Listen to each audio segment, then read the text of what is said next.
What's up, Cr'aig? He didn't want to answer me at first. I know he's not used to you summoning him into the room. That's true. So Well, what's going on, Mr. J? hey guys, we're the Grumpy Dungeon Masters. I'm the Grumpy Dungeon Master Jay, and this is my co-host, Grumpy Dungeon Master Christopher.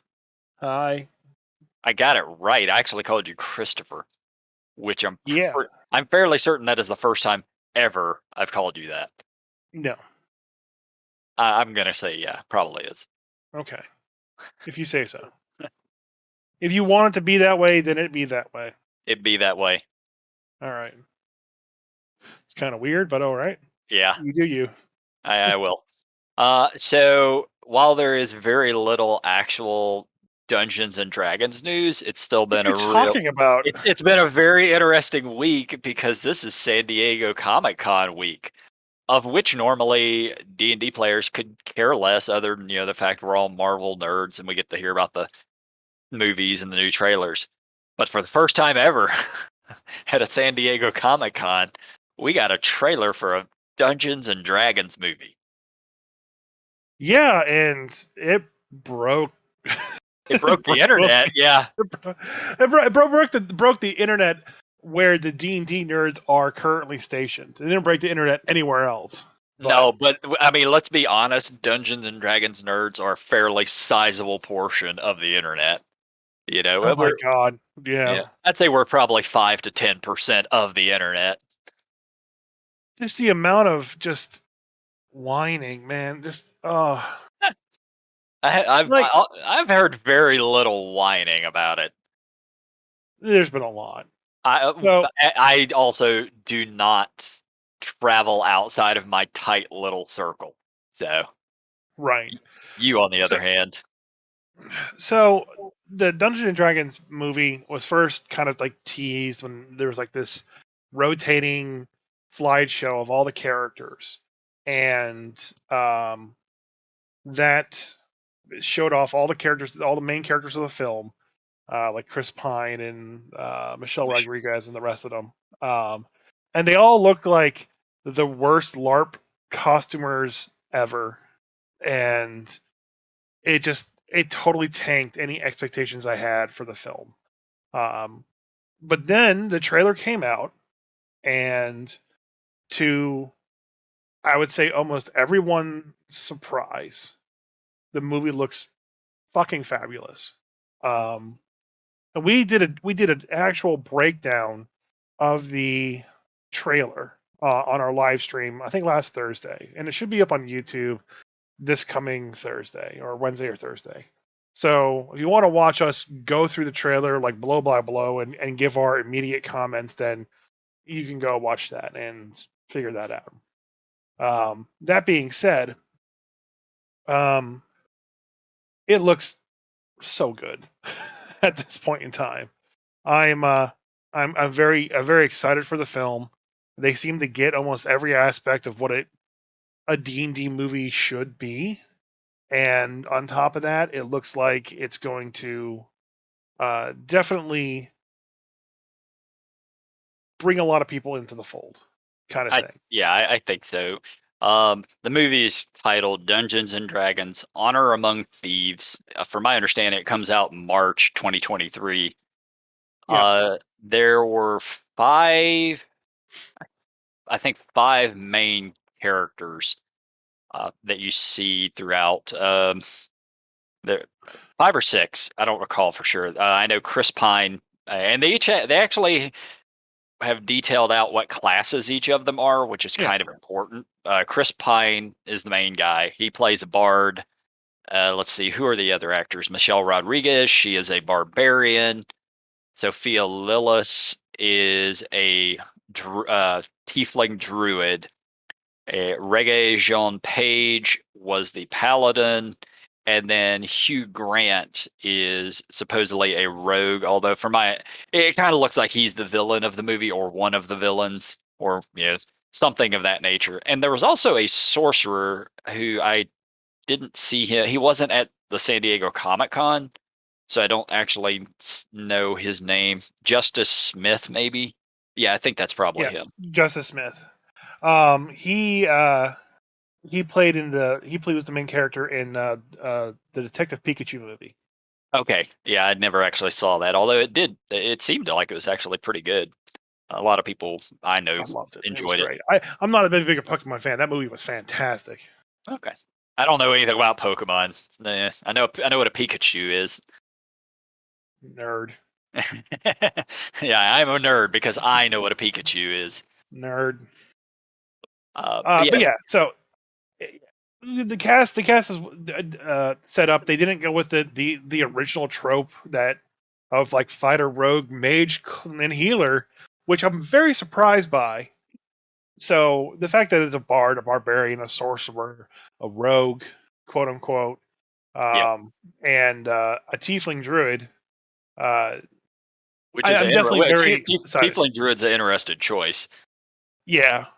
So that's where honestly it's her character where most of the D&D circle has kind of just went like blew their collective ape shit about. So Yeah, of which we're gonna talk about here very shortly. yeah. uh, yeah, like having seen the trailer, I am super excited for this film. One, the WotC, the people behind Dungeons and Dragons, were heavily involved in the making of this film, I and I have and a the story about that. Okay, well, but the trailer shows that. Yeah. You know, we have the black dragon breathing acid, the ray of frost spell. The setting is very much Forgotten Realms, and it you can tell just in the trailer they're dealing with, at least throughout some of the movie, they're dealing with the Red Wizards of Thay. I'm pretty certain there were some Thayan knights that showed up in the trailer, possibly even Duergar that are going to be in the movie. We know some of it's in the Underdark. There were four settings that I've seen mentioned. I know Neverwinter, Baldur's Gate, Icewind Dale, and the Underdark. Hmm. So those are supposedly that's official. Those are all in the film. Now there might be more. There might be who knows how much Icewind Dale or whatever is going to show up. But Right. Well, I mean, Icewind Dale shows up because there's a scene where they're like in kind of like a kind of like small town that's covered in snow, and then there's a shot of them walking across just an ice field, yeah. um, and they are headed towards Revel's End in the Oh, film. that's right. I did see Revel's End mentioned Yeah. So specifically. Revel's End, and this is what blew my mind, was created by Chris Perkins and his team specifically for this film. All right. So the director and the stories, like they went and worked with the writers at WotC, said, "Hey, these are what we need. You know, what locations do you have that would suit these areas? What areas do you want to see? Oh, by the way, we need a prison." And they're like, "There isn't a prison, a named prison in Faerun that would Yeah. suit your needs." So they created Revel's End, and they had enough time from the creation of Revel's End to put it into Icewind Dale and Okay. release it with that campaign, which is why Revel's End is just like sitting out there and just has its tight ties with the Lord's Alliance, because the Lord's Alliance is a big part in the film as well too. Sure. So Yeah. it's super in depth. It's very much based in kind of like a 3E mindset for the film, It which is seemed great. to be for the trailer, yeah, there was a Yeah, couple the Thayan Knights very specifically, I've never seen or heard anything about them in 5th edition, but 3rd and you edition, they found were and Chungus the red dragon. You uh, actually found him on the Forgotten Realms wiki. yeah, Uh, yeah, somebody I was one of the Facebook groups I'm a part of, one of the D&D ones, somebody actually knew exactly what it was and mentioned the name of it, and I have no idea at this point, I don't remember the name, but I gave you the oh, link the oh other yeah, I day. got it. His name Yeah, is Themberchild. He is an yeah, adult red dragon, and part where he's attended by the Keepers of the Flame, Monsadic Order of Psionic Duergar priests. Remember mhm. in that statue said, "Hey, those statues look like Duergar statues," and you're like, "Oh no, they don't have beards." They They could just didn't. not. Yeah, they didn't, but it could just be that this order doesn't have beards Which would be a because they very weird thing, but at the same yeah, time, they're Duergar, they're not like normal they're not dwarves. dwarves. So Yeah, Duergar are weird. Most of them are bald. yeah, yeah. So while I think it's a little weird they don't have beards, it's not gonna kill it for me if they shaved them off as some weird monk order. Yeah, and like the Duergar with the beards is not like a dwarf with a beard. They don't have that kind of level of attachment. It's just there on them. Yeah, it There's it plenty just of it yeah Duergar that have shaved it off or down, yeah. whereas But I dwarves but I but I never thought touch beard. I thought they all had flaming quills in their beards. How can you shave That's that off? fourth edition, and we've talked about how this gets third edition. Yeah, it does appear to be using a lot of third edition stuff. I don't know how super in depth they're going to get on things, but they're still holding kind of true to at least third and fifth, which is good enough for everybody watching, Yeah, except for the whiny little punks out there who wanted to complain about one specific thing that we are going to talk about here soon. I swear. um, but yeah, I'm super excited for the film. The monsters sold it for me. Just the fact that they all match what they're supposed to be. They seem to have like the same proper stats, like you said, the black dragons spewing acid and not breathing fire. Yep. You know, I know this is the thing for me. But like whenever like somebody calls a wyvern a dragon, just pisses me off. Yes, So like because they aren't the same thing. so all of Game of Thrones is like, oh, we got a giant black dragon. It's like, no, you don't. No, you have a Please stop wyvern. calling him a dragon. You have a wyvern. It's not a dragon. It's in the dragon family, but it's not a dragon. Yep, God damn it. it's dragonkin. It's not a Yeah. dragon. Um, So yeah, I really can't express how excited it did make me with them having the black dragon spit acid because so I really was just expecting, oh, all the dragons are just going to breathe fire and oh, white dragon breathing fire, yeah, whatever. That's what I was expecting. That's what I was ready for. I saw something on D&D Reddit today. Was like, am I the asshole DM when I have my players go fight a white dragon and they're prepping to fight a white dragon and doing research on the white dragon, and it turns out it's just an albino red dragon? No, that's actually clever, is what that is.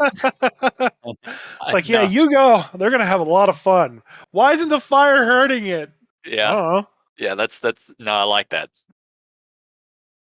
He's Oh, just too powerful. we just wasted all this money on ice resistance potions. Meh. The ice resistant potions, they do nothing. Ah. All right, so let's get to the topic of the Tiefling Druid Yeah, and Monsieur Owlbear. So we did complain. I personally complained that it is basically this uh, redheaded, white freckled girl who's adorable and cute, and I love her. Uh, yep. and she's a tiefling, so she has horns and a tail. But like, why not the red skin? Why not a blue or follow the Fey line? And yes, technically they have all shades of human skin and or colored skin, but like the red tiefling is like the iconic one, you It know? it kind of is, yes. Yeah. And it's plain and simple. This movie is being released in China. A red devil looking character is just not allowed. So Yeah, I don't even think having a blue one would work. So while I don't know that that's the case, we've seen it enough times where movies will censor things just so they can get that China money. oh no, that and like you can't have like skeletons. That's the other weird one. Like for World of Warcraft, all the skeletal mobs have different models, so just like the fat chunky boys. It's really weird, and it's a big market, so I can understand it. I'm not totally upset with that. Like I said, the character works well. What everyone is really upset about is the fact that Hang Tiefling. on, hang on, hang Yeah, on. Let me finish on the coloration thing. yeah, While it is easy enough to say it is the China money, and that's probably the case, at the same time, since they are pulling certain aspects from third edition, it works just fine that they didn't make her red or blue or purple or anything. right. Simply for the fact in third edition, that was never a thing. It was not a requirement. All you had to have was some semblance of heritage like that. And It could have been just a pair of hooves. Could have been just webbed fingers. Could have been a tail or horns or red in eyes or something. yeah, in fifth edition, they have to have horns. They have to have a tail. They have to have canine teeth, and their eyes have to be a solid color: black, red, white, silver, gold, Hmm. with no pupil or anything. And Yeah. that tiefling does not have No. solid colored eyes. But Maybe as we we just couldn't as we've do it already determined, they are pulling some stuff from third edition. right. Still works. But that the fact that her eyes aren't 100% red or blue, whatever. Their skin tones is all human skin tones plus any shade of browns, blacks, blues, or purples. Yep. So, So hey, anyway, the thing they most bitched about. Go ahead. the druids can't shapeshift into an owlbear. Meh. Yes, in 5th edition, no druid can shapeshift into a monstrosity. They can only shapeshift into beasts. And we talked about like that's not the way it was in 3rd, and there were a couple other No, no, things no, where no, no. people There's no probably. Third edition, you absolutely could shapeshift into a lot of stuff. right. So I was waiting for someone to kind of do the legwork for me, and there's a website called thinkdm.org. Just a DM with his blog um, on WordPress, Yep. like everyone has. Yep. And he did all the research of uh, the different editions and what people could do. So it kind of goes down to this: in the original first and second editions, Gygax monsters didn't have types; they were just kind of there. Okay, I never even knew that. right. In 3rd edition, when they first got types, owlbears were magical beasts, and because they were beasts, druids could shapeshift into them. End of story. In 4th edition, they combined the monster type into 2 monster types and made them fey beasts, which is weird that they got rid of that for 5th, but again, 5th is just simplified 4th edition. Yeah. So 5th edition doesn't have any multiple creature types yet. They have been playing around with it, and the guy outlines a couple of examples how like centaurs and minotaurs were humanoid and beast, I believe, or Yeah, but monstrosity. that was in the UA though. Right. And they took it out when it was no longer in the UA. Same thing with like the Hexbloods and the Dampiers and the Reborns, where they Yep. were humanoid but also undead or fey. Um, and for some reason, they got rid of it again. Now, when you build a monster like in D&D Beyond, there is like a subtype, but I only get one choice. Like you have to choose beast, and you can choose like a subtype, but it never shows up. So like Oh, okay.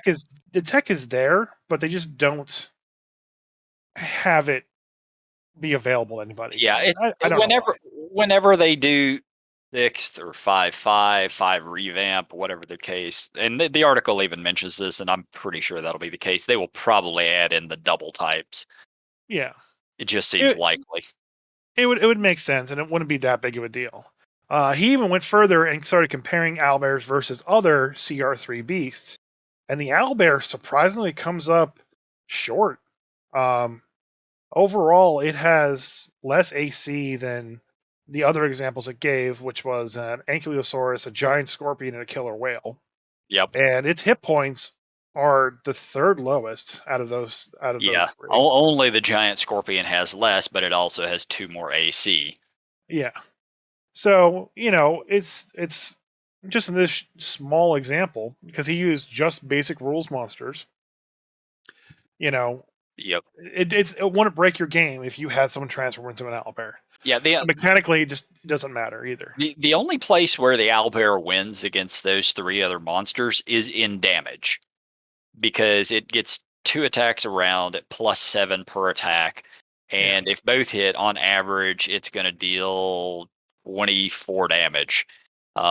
Which even honestly, the giant scorpion, if all of its attacks hit, will deal more, but it's only +4 on the attack rolls, so it's unlikely to. But at the same time, the ankylosaurus can knock people prone. The giant scorpion has grapple and poison.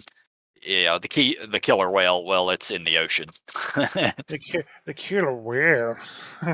So, yeah, like, other than that, the owlbear just isn't as good as any of those other options. Yeah. So at the end of the day, it's just like meh. Who Yeah, cares?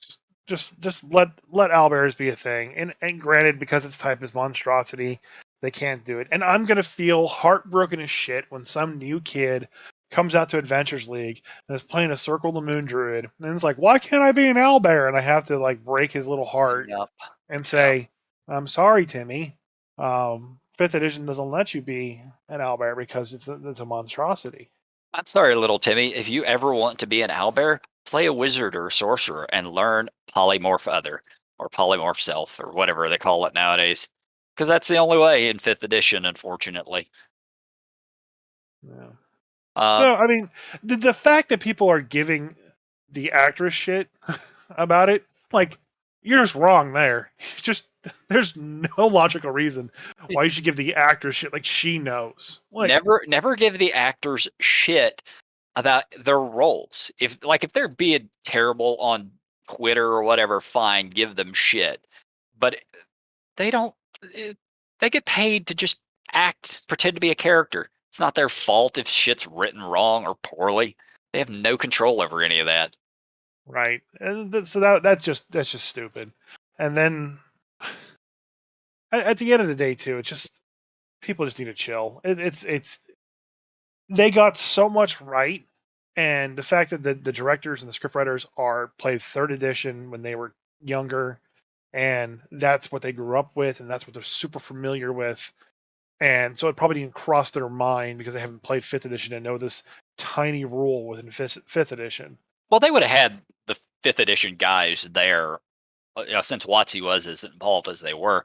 But at the same time, it's a movie. You're trying to keep it as close as you can while still getting this movie out there that fans will enjoy.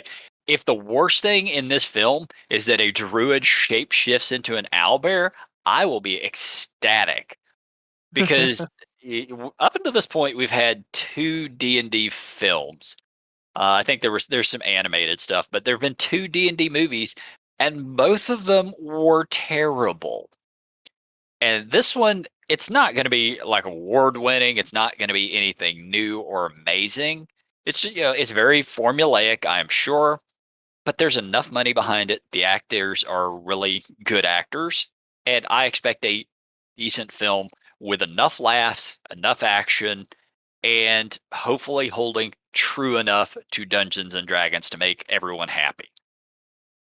Yep. And at the end of the day, um, how dare you besmirch the original Dungeons and Dragons film?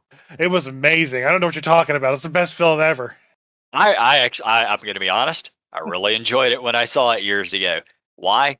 Because it was a Dungeons and Dragons movie. At that time period, fantasy movies were few and far between, man. There were not many of those made at that time. So I was happy to have it. Yeah, it's not good, but even now, I'll still go back and watch it. You Yeah. know, uh, snails. I miss snails. I hope he makes an appearance. I mean, Snails was the worst and best part of that film, and Jeremy Irons. And Jeremy Irons. Yeah, yeah. Jeremy Irons is great no matter what he's doing. Um, so Oh, I don't know. It's just the- oh, apparently, and I've been watching a lot of the San Diego Comic Con stuff, just the cast and everybody doing interviews and talking and such. One of the things that has come out is apparently the characters from the 1983 or so cartoon are yeah, going to make an appearance in the movie as a rival team.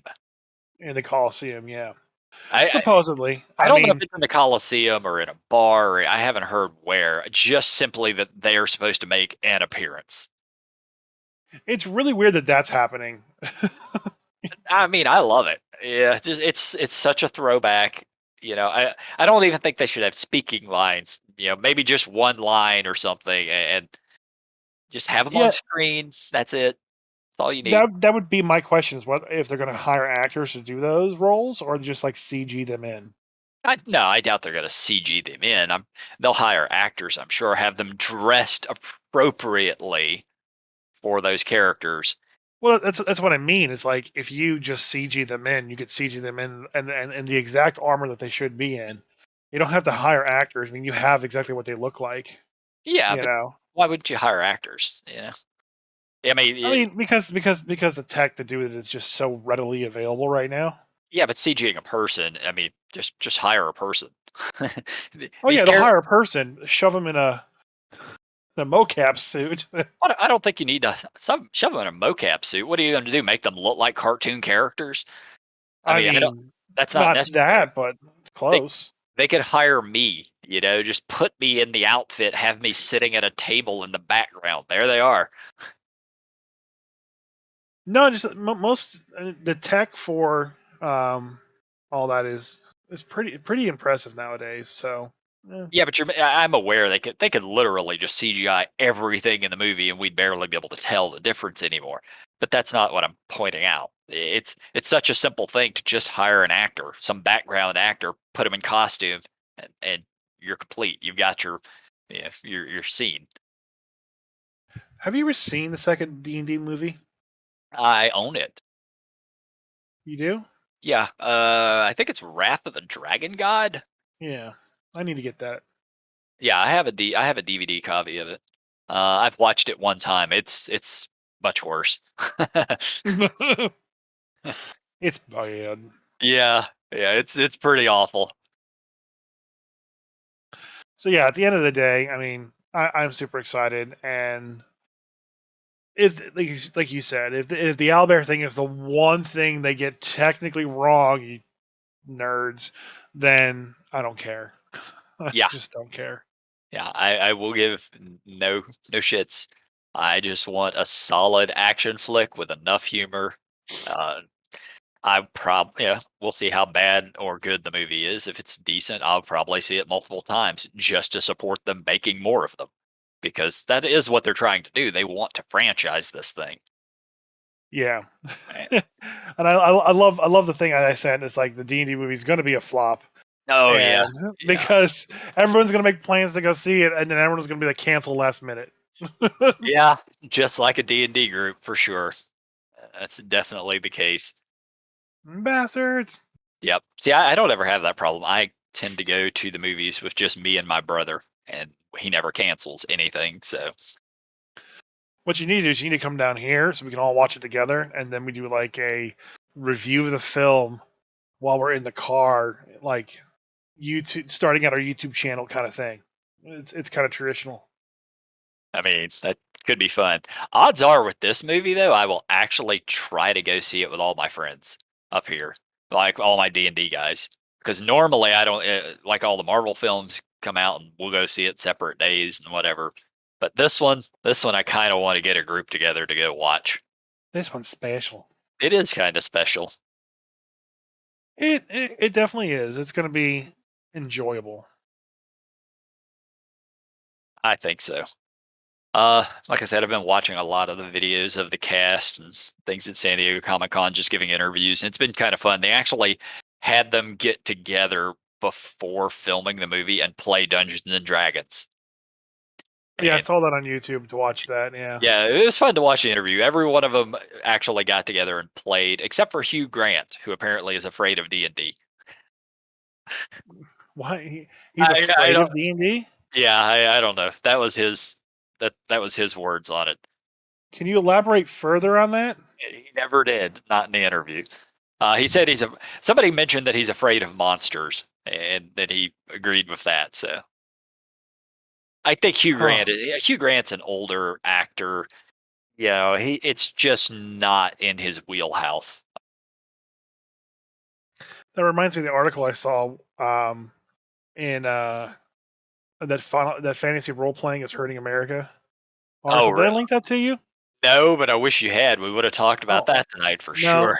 no, because I don't want to make a lot of people mad, but it's a rant on Christianity Today where they're talking about how um, D&D is pretty much the cause of all the moral uh, distresses that are happening in today's day and age, Yeah, and not just D&D, any kind of fantasy role playing game. right. And video games and Nope, movies. not Yeah, video games, not movies. It not is this time. just Not it's this just time. it's just fantasy role playing games. And it's pretty much the satanic panic that happened back in the Yeah, 80s when D&D first came out. just again. Now it's just somebody else. And honestly, I think this whole article is just clickbait that someone wrote because, like, I got to get my site more views, Yep. you know? Yeah. So, that's honestly what I think it is. So I'm not going to give it any, share it around anywhere so people could see it. But it was Yeah. just, I read them just like, you're an idiot. I mean, what else can you do in situations like that? You read it, and obviously they're morons or trolls, one or the other. Yeah, like there are actually still countries out there that do kill people for witchcraft. Uh, it's true. Like that is a real thing.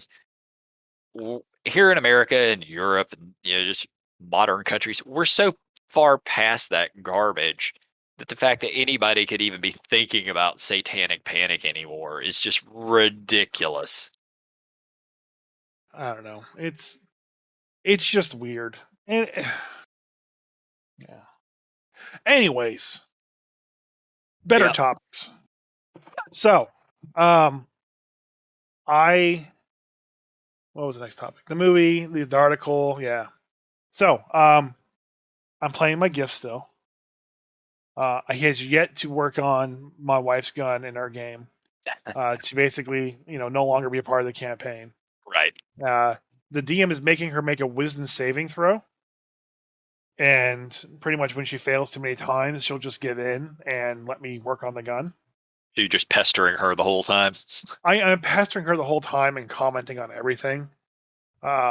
She started. She would her.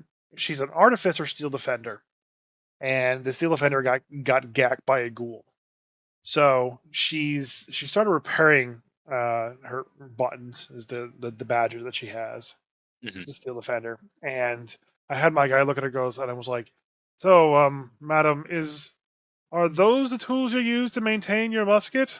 And she's like, I'm just gonna ignore him and like, yeah, what of it? I was like, oh god, please no. Oh, and, and my gif is just like horrified by how my wife is using her musket. And all I want to do is just service it so I can go home. And seeing her use a, a blacksmith hammer to just bang on her musket to fix Oh, it is just uh terrifying to him. just like it's like a TV. Oh, it's staticking. Let's just bang on it with our hand. That'll fix it. So uh so she failed the first one. She passed this one. So I'm not sure how it goes. But I had wanted to make a backup character, and I think last time we talked about that I already had a character in mind. It was going to be a goblin wizard who just kind of like was from like the fourth edition wizards, but kind of make it Oh, more of a yeah. shaman. Yeah. Yeah, I think And me and you, I think we talked about it off air, but yeah, you definitely okay, told me about it. so yeah, I wanted to kind of make a wizard that was like more like a shaman, and there was a couple feats that could get me there that would just pick up like points in cleric, and a Mhm. very particular set of spells like fog cloud and stuff like that. More the necromancy side of being a wizard than anything else. That would get me to having this kind of like shaman esque inspiration for my goblin. It was Yeah. just gonna be a straight damage dealer, and I rolled it up and I had it done, and I looked at it and I was like, this sounds boring. I don't like it. And the idea was is that the dragon destroyed this goblin's clan, and I'm now seeking revenge on it. And I heard somehow that this group is going after the dragon, so I would join them. And as soon as I kill the dragon, we'd part ways. Yeah. But like, I just got through playing a chaotic evil character. I don't want to play another chaotic evil character. Sure. And if they thought a Ton, my black dragon of Tiamat, was absurd and just stupid and uh, in a good way, some the bad ways, just kind of too crazy, then the Goblin wizard is not going to be any better at all. So I was just like, this sucks. This is going to be a terrible idea. And I was Yeah. like, I need a better idea. Plus, I'm certain you would end up in the exact situation of I cast fireball. The DM responds with, "Well, the room is 10 by and I didn't ask how big the room was. I cast fireball. But your players, your party members are in the room. I was like, yeah, and Yep. Yeah, a chaotic evil goblin. chaotic evil goblin who casts fireball. That's what's going to happen a lot. I was gonna go with Evoker and pick a lot of AOE's because that's how like the shamans worked and the goblin shamans worked in 4E. So I could actually bend it around them if I wanted to. Sure. It's just like that moment like in Star Wars Rebels when the team is trying to escape the Empire and they're like trying to crawl I think it's out of the sewer and Chopper's already soldering the lid shut. Like Yeah. his Oh team yeah. is Yeah. there, he's soldering it shut. They're like, Chopper, no, and like he stops and thinks about it. That's me. That's me as the Yeah. goblin. Yep. Like I fireball the room. Do you want to use your evoker to like bend it around the players? My what? My what? Nah. Yep. So I reimagined it, and I always like try to go for something kind of crazy because I rarely get to play. And so I rolled up a thigh cream Circle of the Land druid. Okay. All right. I chose forest as my land as my area that I was from, and I figured that would be better than mountain, just from a spell standpoint. And that's the only reason I took that versus mountain. And it was gonna have the same thing where the dragon killed everybody that was in my clan or hive, and I want to join them. I made this model on Hero Forge where like one of my little tiny arms was missing and my leg was missing, and uh, I had it just I was just kind of like hobbling around because I was badly damaged by the dragon, and I was actually really happy with this character at the end of it. So I sent it to the DM Mike, and I was like, "Hey Mike, here you go. Here's the next character after the GIF." And like he didn't like it, and I didn't get the exact reason why he didn't like it, but I knew he didn't like it because of the thigh cream. For whatever reason, he said he can't make the thigh cream work, and so he said, "I'm sorry, I'm not going to allow you to do the thigh cream in the campaign." And I was like, "Huh, all right." And he has some specific details, and I think it's story related where it just wouldn't work. Okay. Um, and I was like, he didn't want to tell me, and I understand him not wanting to tell me because it may ruin some things.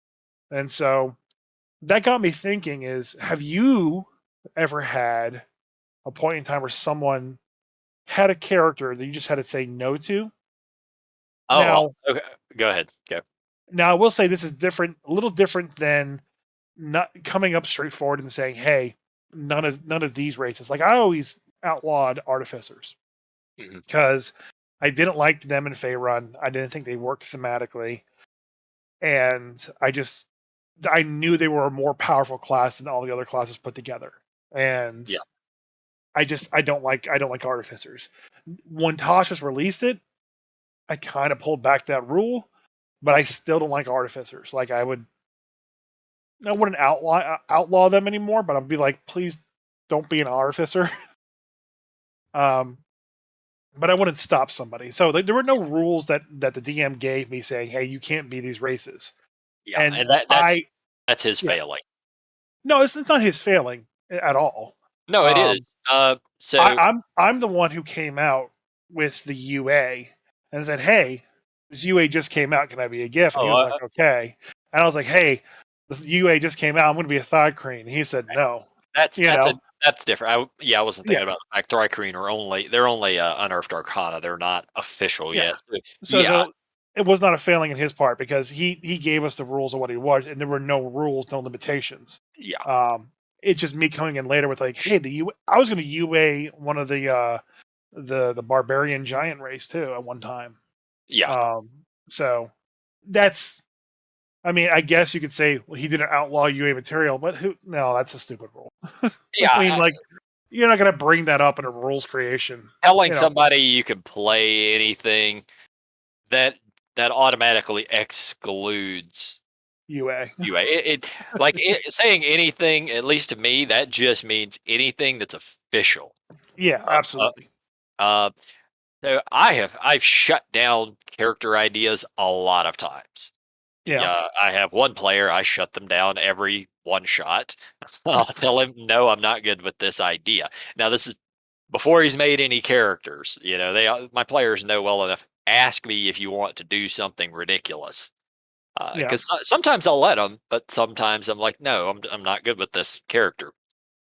Uh, once I also have a very limited list of playable races in my game, and my players know that. We've talked about it before on here. I do not have Dark Elves. I do not have Duergar. I do not have Orcs because none of them exist in my setting. Right. If we are not playing in my world, my setting, then sure I'll allow them. You know, but in my setting, none of that stuff's around. Thrycreen, like there's a lot of other ones I didn't even mention that aren't playable. Ganassi, they don't exist in my world. It's pretty much player's handbook that I want people to pick from with the one edition of Hobgoblin. I will allow monstrous races out of was it Volos? I think it Yeah. was, yeah, like I allow monstrous races out of Volos.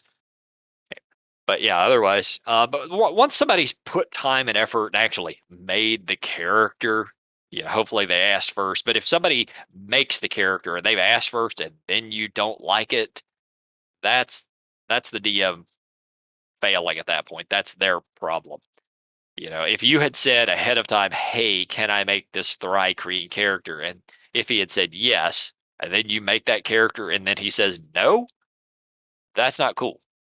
You know? Yeah, and that's definitely not what happened in this particular case. I had free reign, and I'm just going weird ways with a lot of Yeah. things. I know Um, I know this conversation sort of got brought up because we saw the article or talked about it or something the other day where people making like a character coming into the campaign that has been okayed by the DM and they're chaotic neutral or chaotic whatever, and then all they do is cause havoc throughout the course of the campaign. And I understand that's really annoying, mhm. and it's on the DM to sort of control that. If I allow somebody to play something like that, then I have to do my best to get them back on track, but I don't want to take away the ability to play that character. I want that character to fall in line a little more. And that's not always easy, especially if the player isn't willing to fall back in line. At that Yeah, point, it becomes a whole other situation. It's not a matter of re-roll. It's a matter of I need you to play this character to operate within the bounds of the game. Because yeah, some people they'll pick I'm a chaotic neutral rogue or lawful evil or whatever, and all they do is steal from everybody, and all they do is murder everybody. And the party might be a bunch of lawful good characters or neutral good characters, and they like sometimes groups just do not mesh, and yeah, sometimes players just do not mesh with each other, especially if they're you do a lot of uh, adventures league, so you're just dealing with all sorts of chaotic people. yeah. There's actually a very particular issue going on right now that I really can't talk about, Mhm. but it's a situation very similar to that. What I can say is, from my perspective, there are players that show up who literally just kind of go through the most broken class in D&D 5e below level 5 and build that one thing over and over again. Or like the biggest damage dealer below level 5 in D&D 5e. I'm like, okay, you're not coming up with creative classes. You're building something that's broke because you Yep. want to play something that's broke and be the big shit at the table.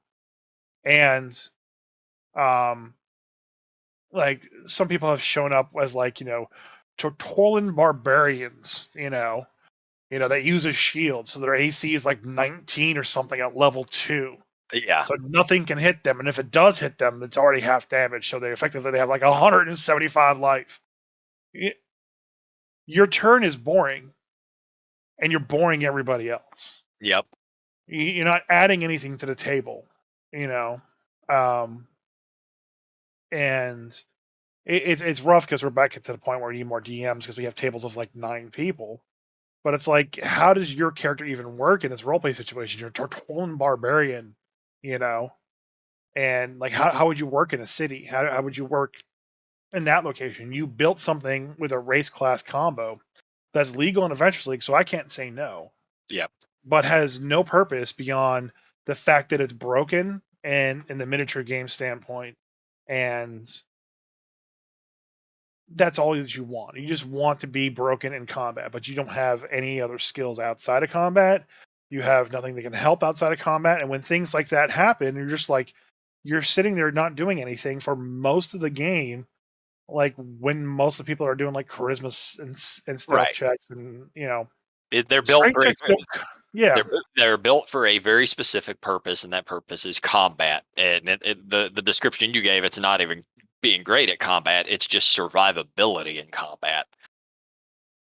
yeah, and like I get it. Like I've looked it up too. Like what is the best fighter you can have in 5e? And you end up with a battle master fighter or a rune master fighter, Yep. and you can kind of build it out normally, and you still can have fun with that character. But when you are picking uh very specific races to enhance certain aspects so you can then twist it and blow that part out of the water. Like AC is the big thing. I Mhm. have an 19 AC, and when I put on my shield, I have a 21 AC. Haha, good luck hitting me. No, I'm just not going to. The monsters aren't just going to fight you. So, I mean, okay. I have a mind you, my campaign, my players are ninth level, and I do have one character who has a 23 AC and has reduced physical damage, just like the barbarian. That was a boon that I gave the player for something previous. So that character is very difficult to kill. That being said, every time we go into combat, I'm still able to hit them. I still crit them.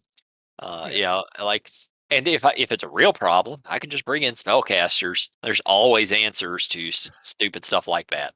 Not in Adventures League. I know. I'm Yeah. aware. This is personal homebrew. Adventures League, is somebody coming in like that. You're kind of SOL as a DM. You're just going to run it as it is, and that character is going to be, like you said, kind of a nuisance when it comes to combat, but boring otherwise, and providing no actual value other than just being a target. Yeah. Like I said, the player is a good player. I like having them at my table. That's good. Um, That's the important part. that makes it completely bearable. Like have fun. If you're getting joy out of this, by all means continue doing that, because I will continue throwing monsters at you nonstop while you just blow through them because of whatever new overpowered creature you have. If that's making you happy, then I'm happy. Just know that, like, to me personally, that would just be boring. If For me, like, if I play a game and the threat of death is not there, it's it's not very exciting for me. Now, Yeah. a good example of that would basically be World of Warcraft. I played World of Warcraft for too many years. A third of my life is playing World of Warcraft. Oh, that's sad. Um, so given the option between PvP servers and PvE servers, I've played on both. We started on PvP because it's Warcraft, Lines versus Horde. Get in there, kill those guys. Yeah. And some of the most memorable moments that I have is from vanilla or Burning Crusade era of World of Warcraft, when like you're out there fighting monsters and just out of the blue a rogue or a Oh fighter yeah. or a Yeah. druid just popping out of the ether and attacking you. Now you have this epic combat where you're already on the back foot because you got surprised, but you're probably also already damaged. And there are broken keyboards because of situations like that. There's one fucking druid in the hinterlands that just rooted me and just starburst me down, and I couldn't do a single thing. I'm destroyed that keyboard in the nerd rage of nerd rages. I had to buy a new one, and I remember that. I look back and it's like, man, I was such a kid then. What, I was 25, anyways. Yeah. You were a kid then. Uh, So I like, but that for me is fun because the kind of like having to look around and see, am I about to die? Am I going to jump? I'm going to pull too many things. That's fun. Okay, that survivability, kind of being out in the open world, much like 7 Days to Die when we play that. Zombies can just come from anywhere and kill me. Yep. So when I'm playing on a PvE server and I see an alliance member and they're just like, "Oh hi, I'm an alliance member," I can't attack them. They can't attack me. It's just annoying. It just annoys me. And so translating to D&D, like I play a sword and a board fighter, and like fighters at that level, it is super easy for us to have super high AC. And I'm a battle master before I knew battle masters were just totally broke, and I can dish out damage for days, Yep. and nothing can stop me in physical combat. But the second I need to make a wisdom save or an intelligence save, or God help me, a charisma save, Yep. I'm dead. And those problems are there. So when someone comes out with like, oh, here's a broken build with this combination of thigh cream and this combination of Circle of the Moon Druid with one level of Barbarian, you can cast Flame Sphere on yourself and run around in circles while taking no damage as a bear, and then you can just go back to bear form and do it again. And what's the point? What is the point? I Yep. can't I can't build an encounter to beat you because this is Adventures League. Even if I was a home game, if I were to build an encounter to beat you, it's not going to be fun because now I've just beat you. I can't give you a challenge because you're going out of your way to build something incredibly hard. So, do I shut you down and say no? Don't min max that much. You're not going to have fun. Or do Some you just players, go, like some players love the min maxing of it. Some players just want to win. That is how they have fun. yeah, I am not that player, but I understand players like that because I have been that player. When I yeah, was younger, I didn't really like to build super broken, but I always liked to build really good, powerful characters. As I've gotten older, yeah, I'm still going to build decent characters, characters that are going to work just fine in combat. But I want to get creative with it. There is a reason that I am generally known to play wizards and sorcerers or just spellcasters in general because you have access to so much stuff, so much variety of things. Yeah, we've talked about it before on here. You do the fighters, I do the casters, and for your play style, that works for you. For my play style, I just need to have an overwhelming amount of stuff that I have access to, and right, that's what I enjoy. If I get into a situation, if my team gets into a situation, I want to have the answer for it. Even a lot of times, we were doing the third edition game, we would get into just over our heads, and I was the sorcerer. I'd be the one person who survived the encounter because I had fucking dimension door. And it happened at least a couple times. Everybody in the party got dropped except for me. I would grab a body that was at my feet, dimension door away, pour a healing potion down their throat, dimension door back, and just start grabbing people out of there. And we're not winning the combat because of me doing that, but we're surviving it because of me doing that. yeah. It is You know, having the answer. to me, min maxing isn't bad. Like there is a drive, especially in today's day and age of characters. You don't want to feel like your skills are being wasted. Yeah. It applies more to video games, like, oh, what's the best build for this, and like you build that out because that is the better build. You don't want to pick things that are going to be irrelevant that makes you feel bad Yes. because there's no Yes. choice.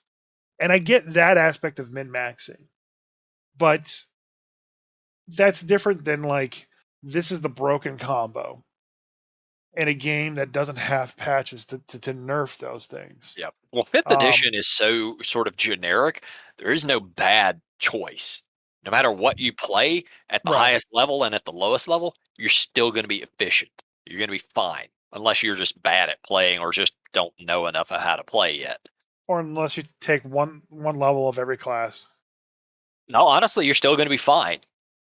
Because you're still going to have it to hit. You're still going to have some. You'll still be able to do some damage. You're not going to be real good at combat overall, but you're going to have access to a lot of stuff if you just took one of every class. Yeah. So I mean, I guess getting back to my original point, like I am perfectly fine that I got rejected from a role play standpoint because that is probably the best way to kind of like tell somebody, hey, this isn't going to work because it's just not going to fit the story. And for a DM to know like, hey, this is not going to work in the story ahead of time is really good. It means they know exactly what's going on. You Yeah, know, it would be like if someone's like, "Hey, I want to play an Arcane Brotherhood wizard. Would that be okay in your Frostmaning campaign?" You're like, "Sure, I don't see why not." And then yeah, chapter 3 happens. yeah. Oops. Uh, Oopsie. so like Honestly, well, if it was like your Icewind Dale game that you ran, that might have still been. It might have worked because you're just going to make shit up anyway along the way. But it wouldn't right, work. It would not work in Adventures League. No. yeah. So and like I even looked at like I was like, what should I do? What can I build? So like my next couple ideas are like a dragon hunter of some kind. Like we already have 2 melee, so I can't build another melee, so it has to be ranged Hmm. in some way, shape, or form. So, Go um, go Dragonborn Ranger. well, I'm already playing a ranger. Oh, okay. The GIF Don't the GIF is a ranger don't do right Ranger. now. Yeah, don't do Ranger then. Honestly, that's a decent build, and right now because I'm a GIF, I'm carrying around a ballista, a castle ballista with me Yeah.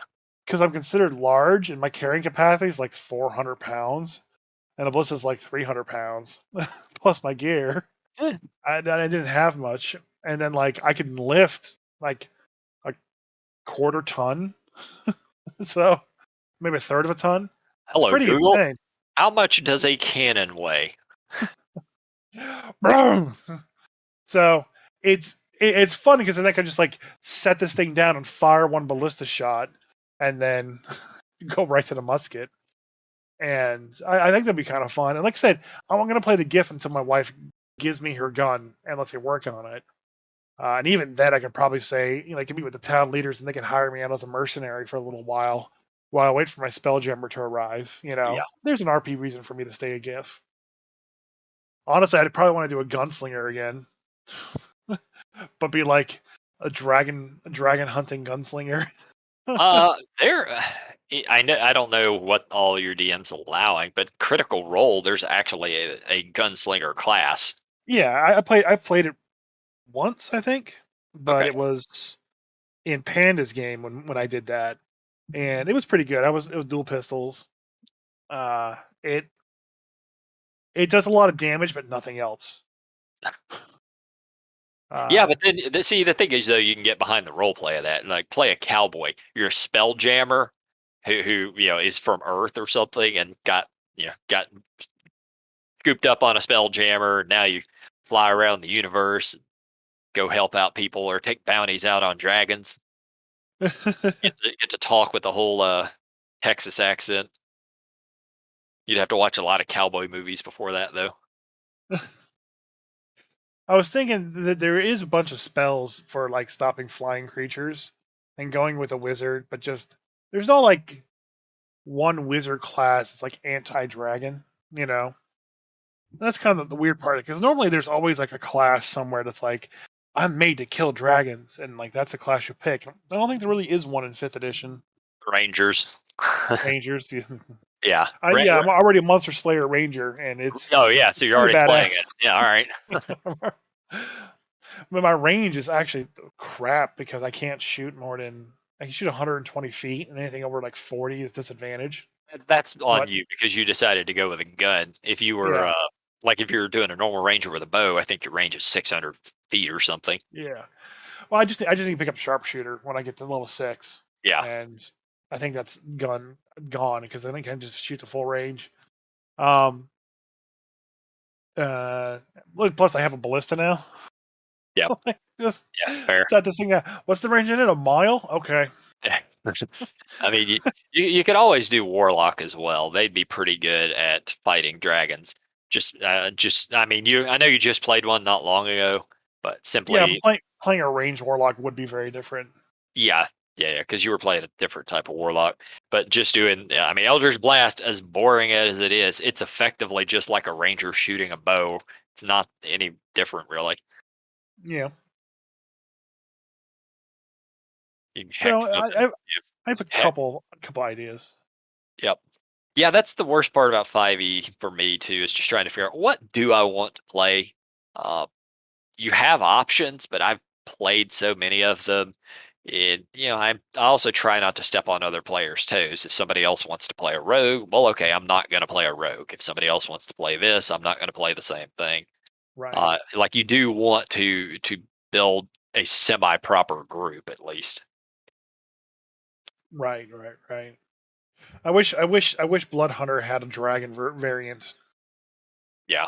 I mean, honestly, I do bitch about it enough. Still will. I really just want access to more classes, just more classes, more archetypes. A lot of the archetypes sort of overlap, but like Yeah. a class rarely ever overlaps with another class. It's just a lot harder to make a new one. Yeah.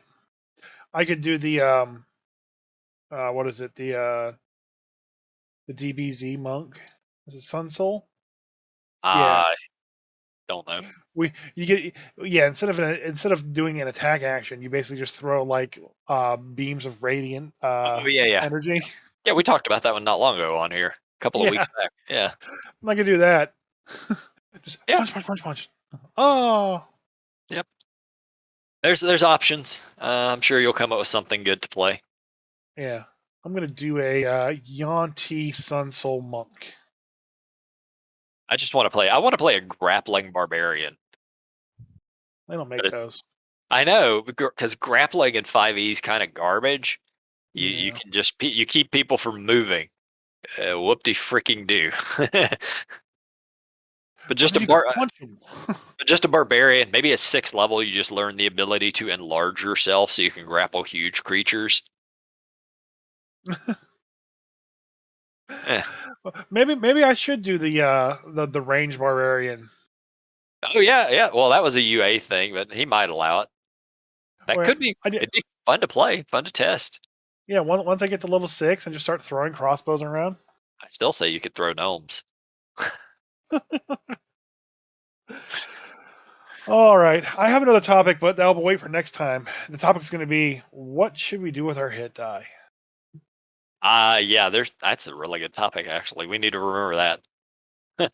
Yep. Write it down because there's a lot of things that can be done with a hit die.